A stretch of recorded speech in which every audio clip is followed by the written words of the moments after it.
right, everybody, welcome to the first of the ESAB Welding and Cutting Weld-On April live streams here on the ESAB Welding and Cutting Facebook page. My name is Ian Johnson. I have teamed up with Bob Moffat. Bob Moffat, who is a world-renowned welder and teacher at Crowley College. He is going to be teaching one week. I'm going to be teaching the other week.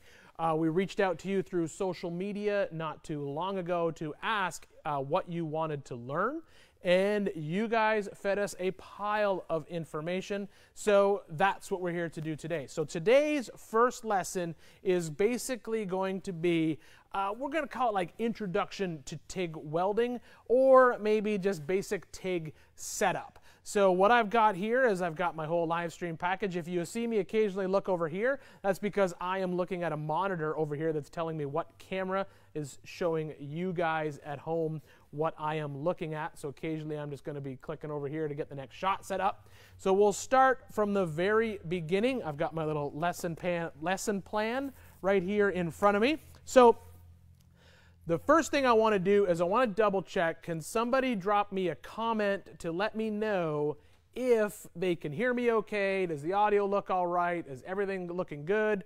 I just need to know before I continue on with this setup here. I'm just waiting to hear a comment from somebody just to make sure everything seems to be working okay. I hope that it is.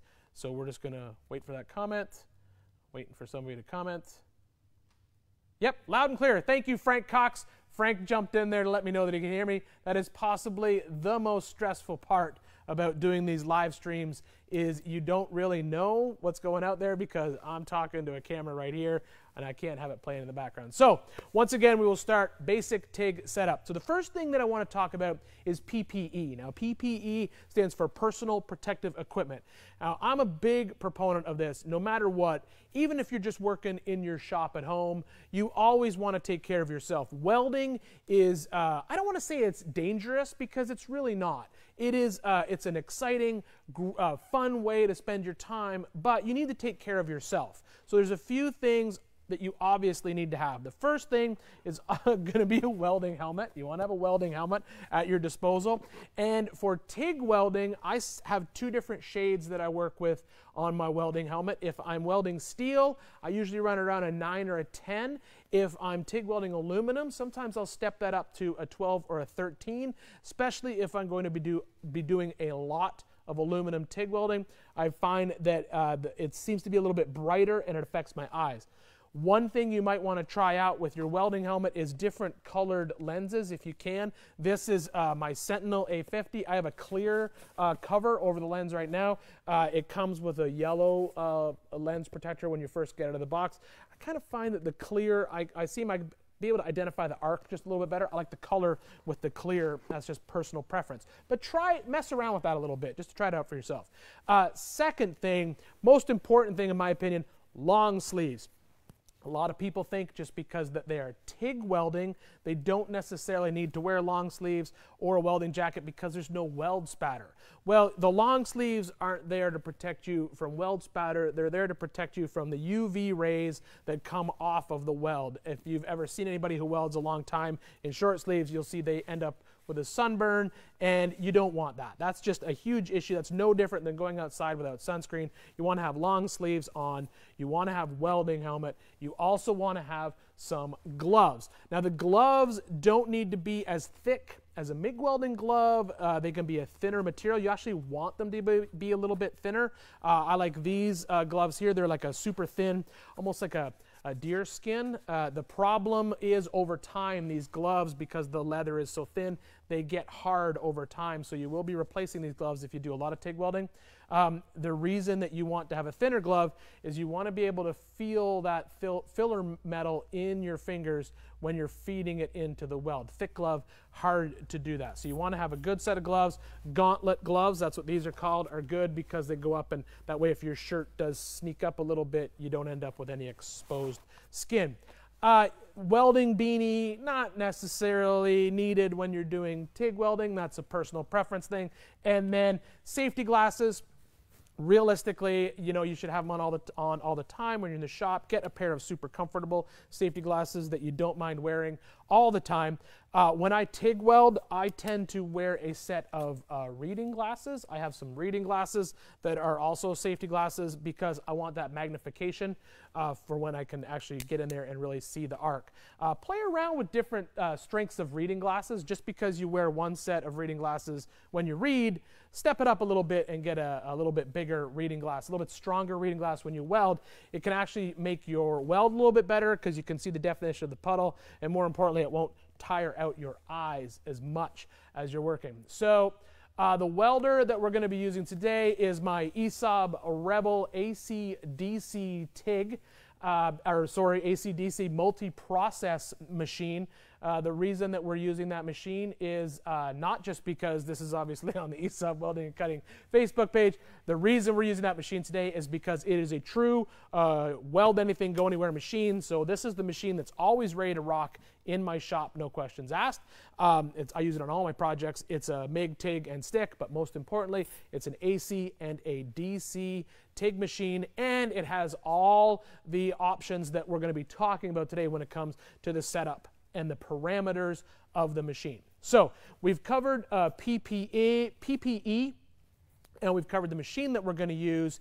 And the first thing when you get your machine out of the box that you want to set up for is going to be, you're going to put it in the weld mode that you want to work in.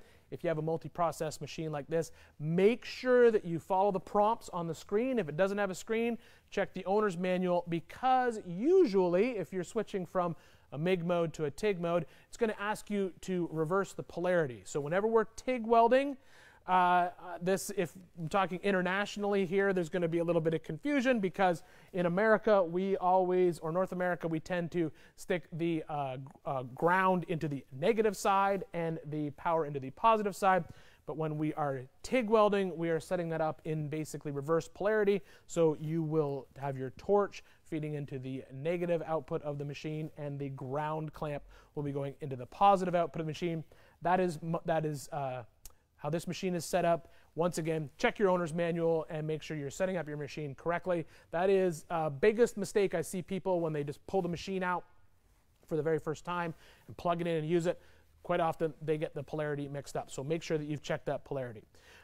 Gas, we are TIG welding, so we'll be using a pure argon gas, and you need to get that from your local welding supply shop, and you can just go down there, sign up to rent a tank. If you don't do a lot of TIG welding, you can get small tanks that you don't need to keep around as much. I do a lot of welding, so I actually have a welding supply company that I just go and I pick up my tank from them, and I pay a monthly fee to have enough tanks in the shop, and basically pay every time I fill them back up. So plan for that if you're going to be doing some TIG welding.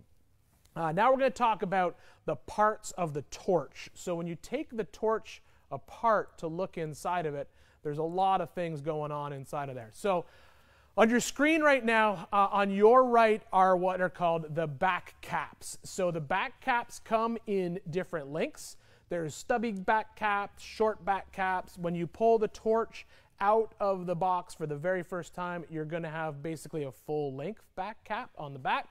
And then you're going to have the tungsten in the middle, and then you have two options on the front of the torch. You basically have a collet or a gas diffuser or gas lens. Now when we're talking about the difference between the collet and the gas diffuser or gas lens, on the right is your collet, on the left is your lens. I prefer to use the gas lens just because the fact that the lens seems to disperse the argon a little bit more, we'll call it fluidy. I don't know, that's a term I'm just going to invent right now. Gives me a less turbulent gas cloud while I'm welding. That's what we'll say. We'll just go with that. So I tend to use a gas lens a lot when I'm using my torch. Another thing you need to think about is the size of the cup that you're going to use on the torch. And we'll get to that later on because there's a lot of cups out there that you can look at. I'm going to show you guys the foot pedal. Right now I got to reach down here, and we're going to kick over to a different camera so we can see the foot pedal right here. I'm going to move that, boop, like that. Okay, so so most TIG welders, if you are looking at a dedicated TIG machine or a TIG machine that has high frequency start, this is a great option to have. You don't have to have this on your TIG machine, but the foot pedal is great to have. The foot pedal basically controls the amperage of the torch. Think of it like a gas pedal for the welder. As you're welding, you push down on the foot pedal. It will increase the amperage of the torch. You can back off on the foot pedal and it will decrease the amperage. Well, the reason that's important is because as you are welding, if you notice that the puddle is getting a little bit large, you can back off on that amperage input to ensure that you're not putting too much heat into the torch. Not saying you have to have a foot pedal, but I'm saying it's certainly worth investing in one. And if your machine has one on it, make sure you use it. It's also something you need to get used to just sort of having around. It's a good way to practice getting things set up. So now we're going to talk about two different types of start on our TIG machine. So you basically have a high frequency start, which is what the AC/DC 205 has on it, but you can turn it off, but we'll talk about that later. But you also have the scratch start for some TIG machines, or on a lot of the ESAB machines, we have what's called a lift TIG start. So I'm going to try to clean up my desk here so I can possibly show you a little bit more about that. So here we go. So on a lift TIG type torch, I'm going to wrestle this one over into the shot here. So if on a lift TIG type torch, usually it looks like this. You basically have a knob that turns on the gas flow from the welder and some type of button that energizes the arc. On a lift TIG torch, what you would do is you would take your workpiece, set it down, you would touch the tungsten to the workpiece, you then push the button and rock it off and the arc will start, and then you begin your welding. On a scratch start, it's usually similar. What you would do is you would energize it and then just scratch it across the material. That would energize the arc, and then you would begin welding. On a high frequency start, it's different than that. High frequency allows you to basically get the torch into the correct position that you want to weld. You're going to keep about 1/8 to a 3/16 gap between the tip of the tungsten and the material that you want to weld, and then you will energize the workpiece by pressing down on your gas pedal, in this case your foot pedal, and that is going to start the arc, and we're going to start welding. So I can actually demonstrate that for you right now. So I'm going to get on some of my PPE here for safety's sake, and then we'll cut to the other camera, and I will demonstrate a high frequency start for you guys just on this little workpiece right here. Put on my glasses. Also, I should mention there should be somebody from ESAB Welding and Cutting on our live stream. If you have any questions about any of the machines or filler material or anything like that, go ahead and ask it, and they're going to chime in.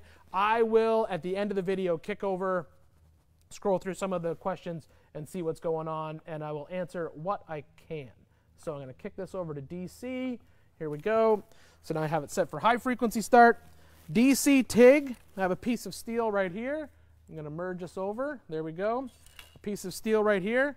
I have some filler metal right here in one hand. I have my torch in the other hand. And what I'm going to do is I'm going to hold this torch, like I said, 3/16 of an inch away, and then I'm going to match the gas. Oops, I might not have my ground hooked up. That's my fault. I don't think I have the ground hooked up. There we go. Did that time, so you can see I just jumped across. And then I can just begin welding.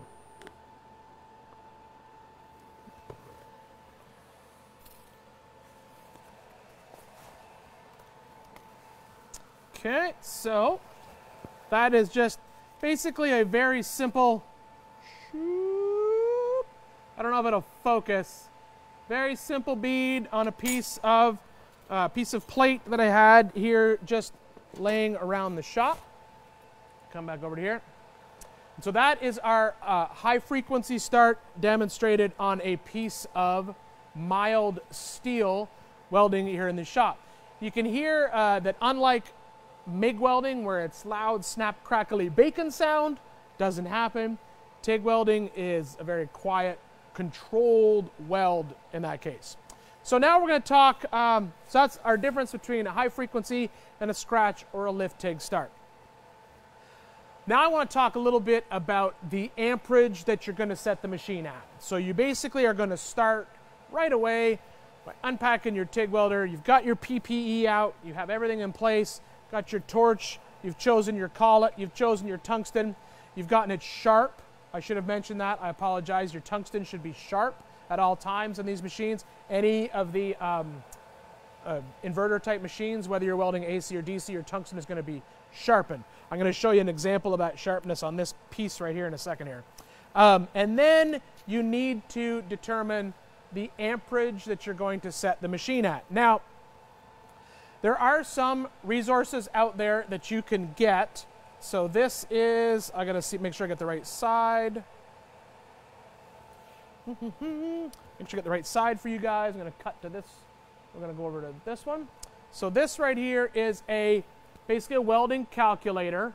So it's like a little slide rule that you can just sort of slide up and down, and you can read, you know, thickness of your tungsten, size of the cup, size of the filler material, what you're going to be welding, and it will give you all of the information that you need to set the amperage on your welder.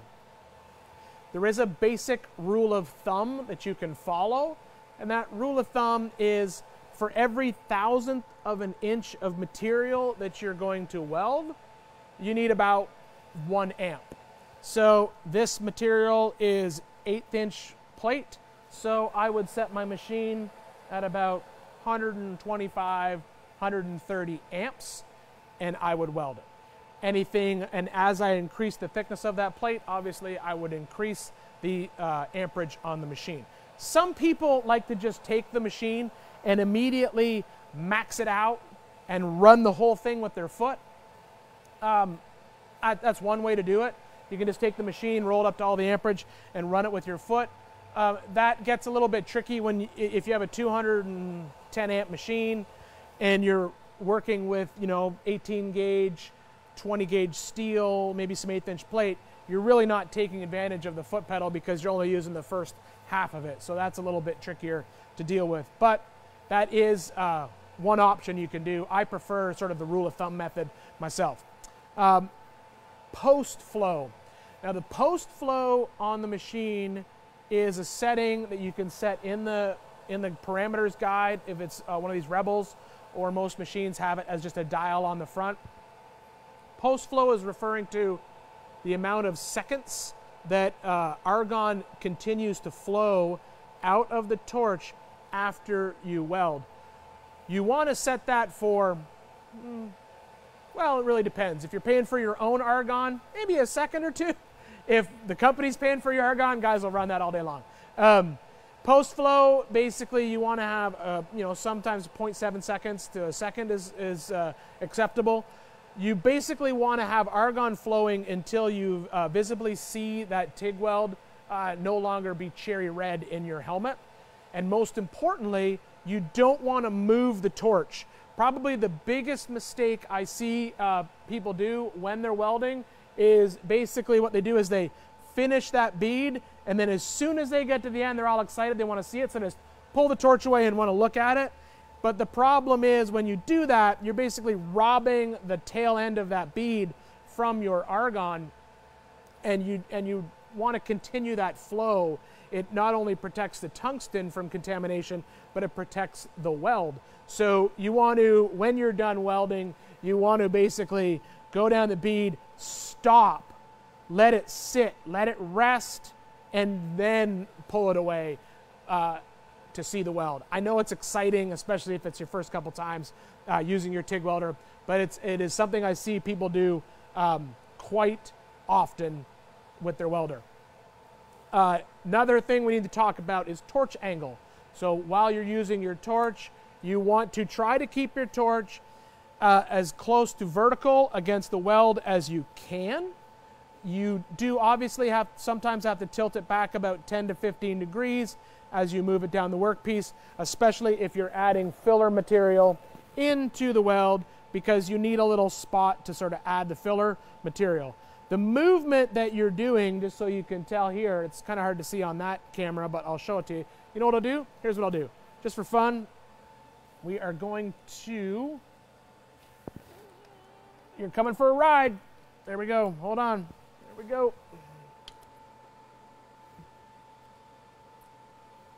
Hold still. There you go. Hope you enjoyed your ride. Here we go. Now you got a little bit better look. Here, that's so.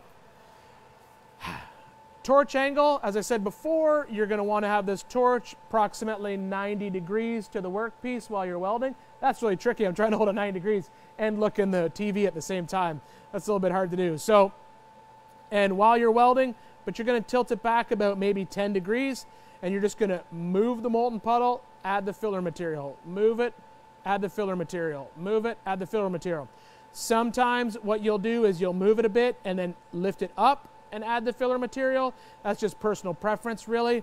The problem when you lift it up is it increases the arc length between the tungsten and the workpiece. You don't want that arc length to stretch out.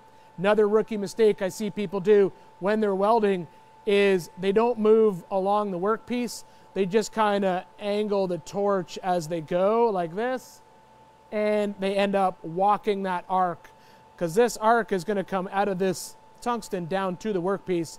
So if you don't move it, if you just roll it, the end of your weld ends up not looking very good at all. So hopefully that covers torch angle, distance from workpiece, argon flow, post flow, all that kind of stuff. Now I want to talk a little bit about just the practice. Best way to practice is just like I'm doing on this bench right here. Get yourself some coupons. Just cut a bunch of them out. You can even go down, if you go down to your local farm center store or home center, sometimes they got that 1-inch wide stock. Buy it, take an angle grinder, just cut them off in about 2 to 3 inch chunks, and then prep them. Prep for TIG is much more important than prep for MIG. You can see on these coupons, if you look at them, I have gone over, these were cut out on my plasma table. I've gone over these coupons, and I have taken any of the dross off from the plasma table. These are P&O plates, so they're incredibly clean, but I still went over them with my flat disc just to remove anything else. And then a couple of things you can do is you can prep it. If you go down, you can buy some acetone, which works great, or you can get these little Aquasol easy wipes. They just come in these, they're pre-packaged. You basically tear it open. There's a little wipe in here that's been pre-soaked in acetone, and then you wipe it off. Do not use brake cleaner to clean your weld or clean your steel before you weld, even if it is non-chlorinated. Don't use any of that. Use easy wipes or not a brake. You don't use brake cleaner. I'm going to end it at that. I don't want to lecture you, but don't use brake cleaner. We're just going to end with that. And then just practice. And practice different settings on the machine. So I'm going to show you some different settings right now. So the machine, I had it set up in just basically DC TIG, just basically set up to weld right out of the gate. I had it at 125 amps. What I want to show you now is pulse. Now, pulse MIG, not pulse MIG, we're talking TIG. Pulse on a TIG machine is basically the on time of the arc as you are welding. So on this machine, I just come up in here into my parameters. I go over here into, where is my offset?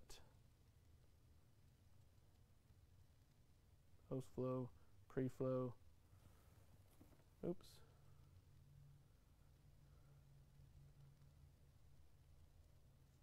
I don't think I have it set up on this machine. Oh, no, there it is. I'm in the wrong menu. Ha, ha, ha, ha. That would be why. There we go. So pulse, I need to turn on. There we go. So now I have an additional menu at the bottom of this welder that gives me my pulse time, and this is basically the on and off time. On this particular machine and on most very high-end TIG welders, there will be multiple options when you go to adjust your pulse, and you can set your background voltage, and you can also set the length of the on time versus the off time. So what we're basically doing is we're turning our DC welding, what would essentially be straight polarity, or just if you were to look at it through an oscilloscope, straight line of welding, we've created basically almost like not necessarily an AC waveform because we're not dipping below zero. What we're doing is we're basically coming up, we're welding for a minute, and then the arc is falling back to a predetermined voltage, and then it's coming back up and on. So hopefully we'll see if this little camera here can pick this up. So I have this set for a 2.0 pulses. That should be, I think that's pulses per second maybe, so we'll see what that looks like. Okay. And we will go ahead and get set up and come down in here, and we'll start the arc. Oops, my foot got stuck. So you can hear it clicking on and off.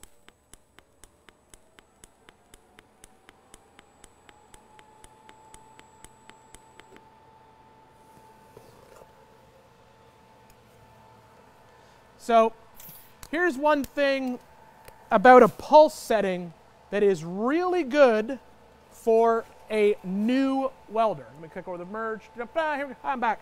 So pulse is used to essentially, it can help minimize heat input into the workpiece because you're not hitting it with all the amperage at one time. If you are welding maybe a thick piece of material to a thinner piece of material, you can use pulse to minimize the heat input into the thinner material, but those are some pretty advanced settings of your TIG welder. What you can use pulse for when you are learning to TIG is you use the pulse to learn the muscle memory on when to add filler metal to your weld. When I taught high school many years ago, I had a metronome on my welding stations, my TIG stations. And if those of you ever took piano lessons, you know what I'm talking about. But the metronome is that thing that goes back and forth. It goes tick, tock, tick, tock, tick, tock. So I use the metronome to help students basically learn that torch move, torch back, filler in, torch move, because the steadier that you can make that, the stronger your weld will be, the higher quality your weld will be, and the better appearance you will get to your finished weld, because all the moves will be symmetrical, and that's how you'll end up with that very good looking weld in the end. So what I would do with them is I would play with the pulse, or sorry, I use a metronome. What you can do at home is you can play with your pulse. So now I've got this down. That was I think that was two pulses per second. Now I'm going to back it down to 0.4 pulses per second, and we'll show you the difference of it. So it's more listening, and I don't know if this welder is, that webcam is keeping up with if you can actually see the arc, to be honest with you, but we'll see. Takes a while to get set up here. Here we go. So getting set up in position. Here we go.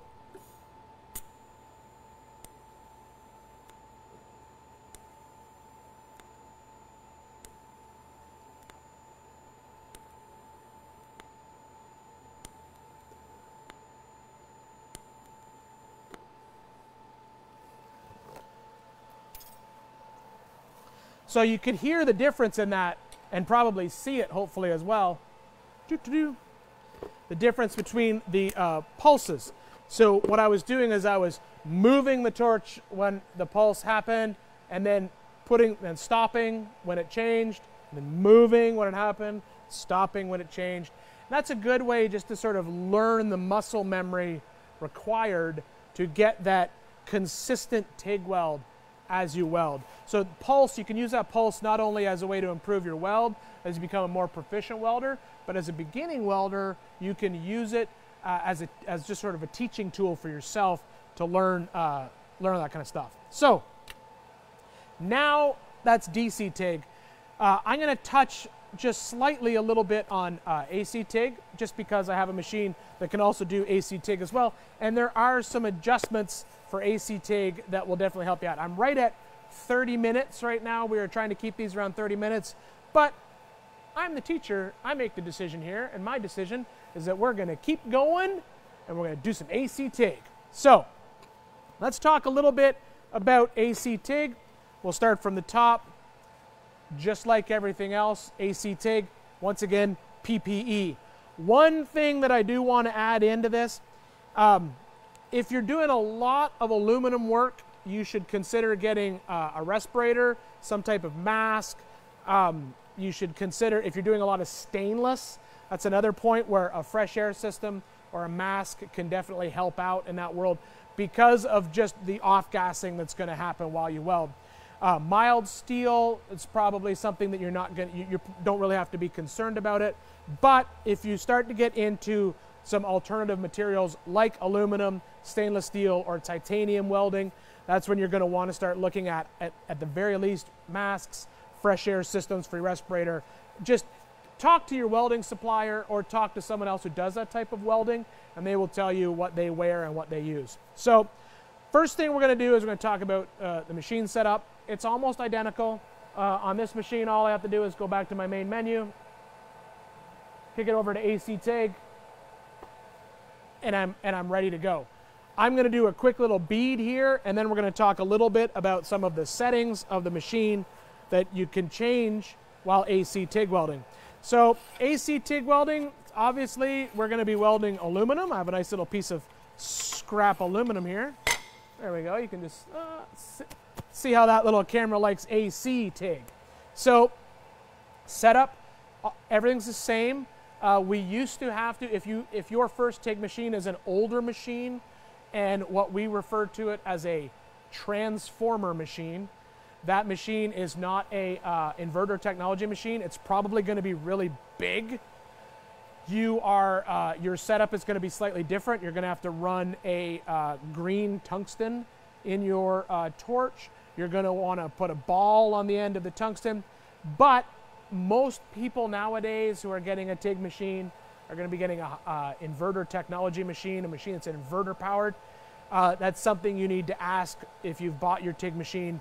Double check, make sure it's inverter or transformer, because that would be different. On an inverter machine, same tungsten, same sharpness, same setup for aluminum versus as steel, which is one of the reasons why the inverter is so nice. So I am going to just set up here because I'm just going to do a little bit of a bead here and no grinding. I'm not going to worry too much about putting up a respirator for you guys right now.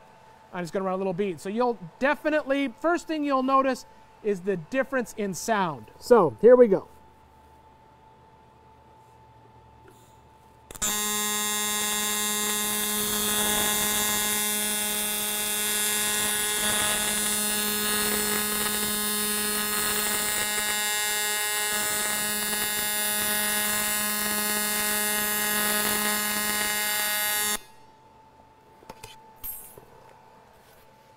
Could use a little more heat in that, to be honest with you. So, oh, I didn't merge it. I'm sorry. Let's do that again. Dum-da-dum. My bad. Let me put a little bit more. Live. The joys of doing it live. I'm sorry, I forgot to put the button. So let's try this again. So here we go. We're going to do a little bit of AC aluminum welding here. I got this little scrap plate set up. So here we go.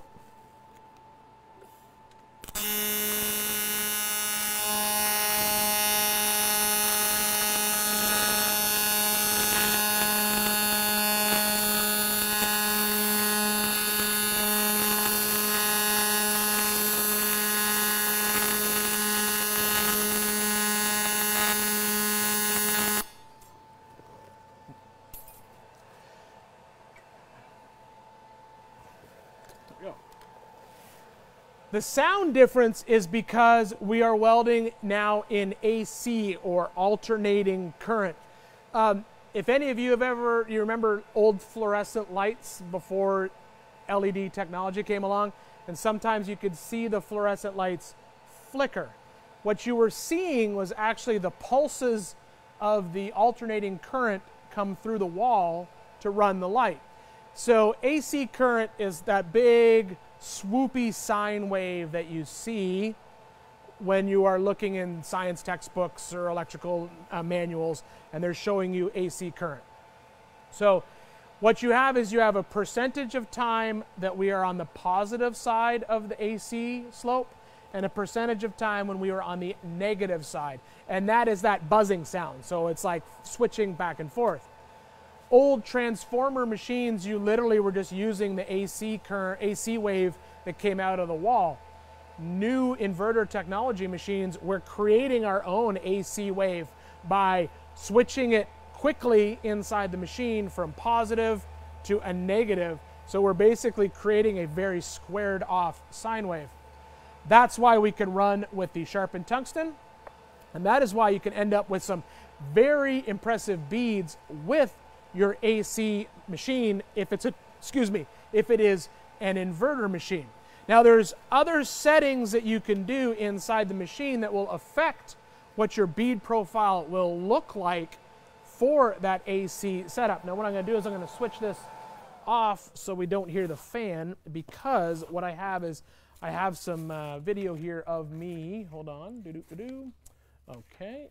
And so what we have here, this is basically the front panel of the machine. And what I'm going to do is I'm just going to go through some of the different settings that can be adjusted and what they would do to your weld as you were welding them. So let's just go through here. Let's get a little bit closer to the machine. Where's my big hand? Going to come in here in a second. Oh, I skipped it. I'm going to go back here. Okay, so I might do here.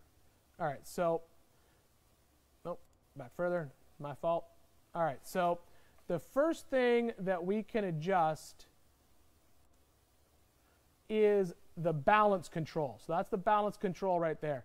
The balance control, it's basically the percent of time that the AC waveform is in the electrode negative portion of the AC cycle. So as I adjust that, what I'm changing is the percent of time that the waveform is negative.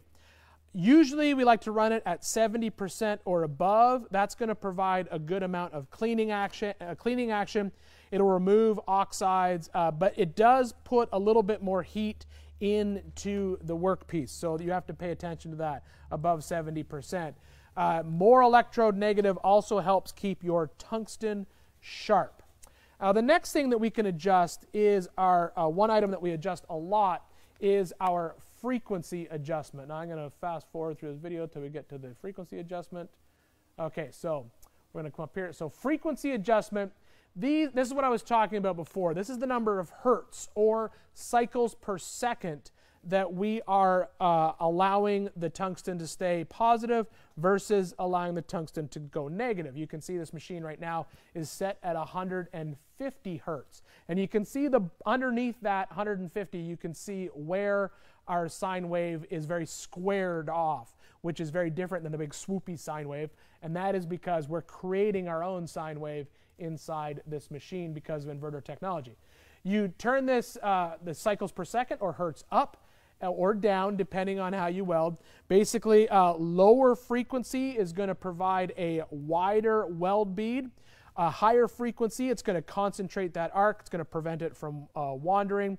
High frequencies sometimes allow you to travel at a little bit faster speed, and it does reduce the amount of etch in the weld piece. Now, when I say etch, what I'm referring to is the little white oxide layer that burns off beside your weld bead.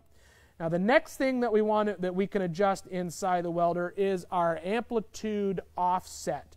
Amplitude offset, what we're basically controlling here is the electrode negative and electrode positive energy in the arc. So you can see here on the screen, this machine was set at 125 amps. So right now I have 125 amps going to my electrode positive and 125 amps going to my electrode negative. I can adjust that and it will change how the arc reacts as I weld. If I adjust it to increase the electrode negative, it's going to direct more energy into the workpiece. It's going to remove the heat from the tungsten, make my bead a little bit smaller. It's going to improve my penetration. One of the reasons that you would do this would be as if you were running smaller tungsten on thicker material, because what that will do is it will allow you to put more heat into the material, less heat into the tungsten. So real world setting for that in my world would be is I was TIG welding something where I had a piece of thicker material plate and I was welding it to some very thin material. I might want to adjust that amplitude offset so I can leave a small tungsten inside my TIG torch and yet still put enough heat into the thicker material to get good weld penetration inside of there. So that's basically, those are the settings in AC TIG that we would mess around with.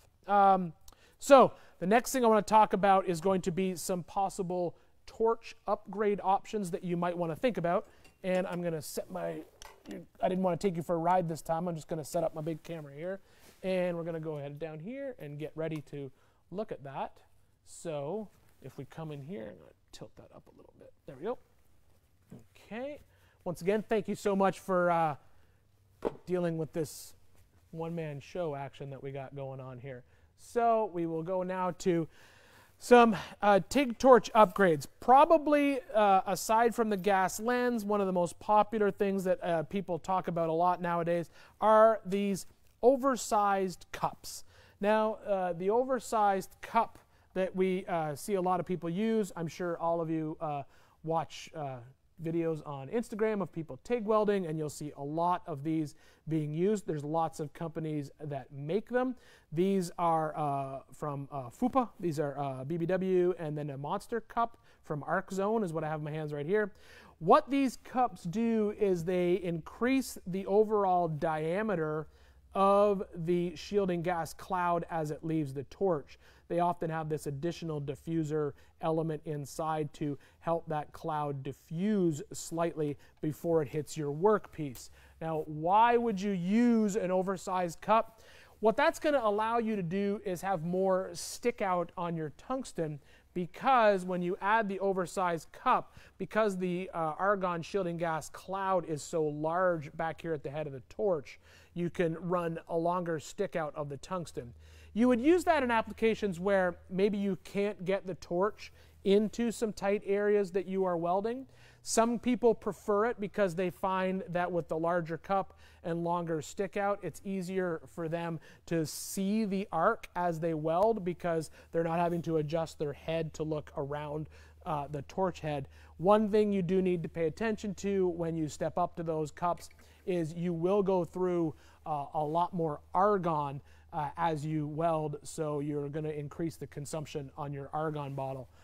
Another option in the cup world is, let me get my hand in the right spot before I cut. There we go. These are Pyrex cups. These are incredibly fragile, incredibly expensive, and incredibly cool. Basically, it's Pyrex, just like you have if you do any cooking in your kitchen. You've got a Pyrex dish. This is a Pyrex, or essentially a glass cup. Basically goes over the end of the torch. It allows you an amazing view of the arc while you weld. Even though it's an oversized cup, you can keep the tungsten a little bit closer.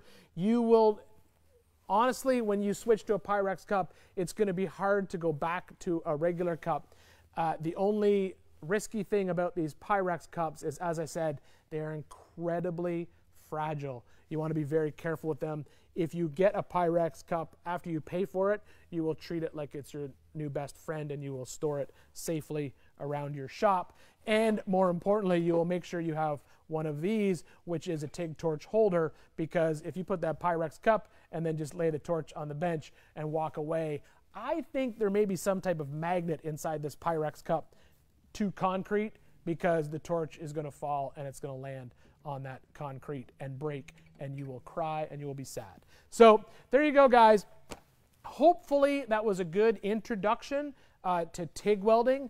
thank you so much for tuning in here on the ESAB Welding and Cutting Facebook page. As I said before, myself and Bob Moffett are going to be spelling off on these live streams all month. I believe next week it's Bob's turn. If you have anything that you want Bob to teach you, put it in the comment section of this video.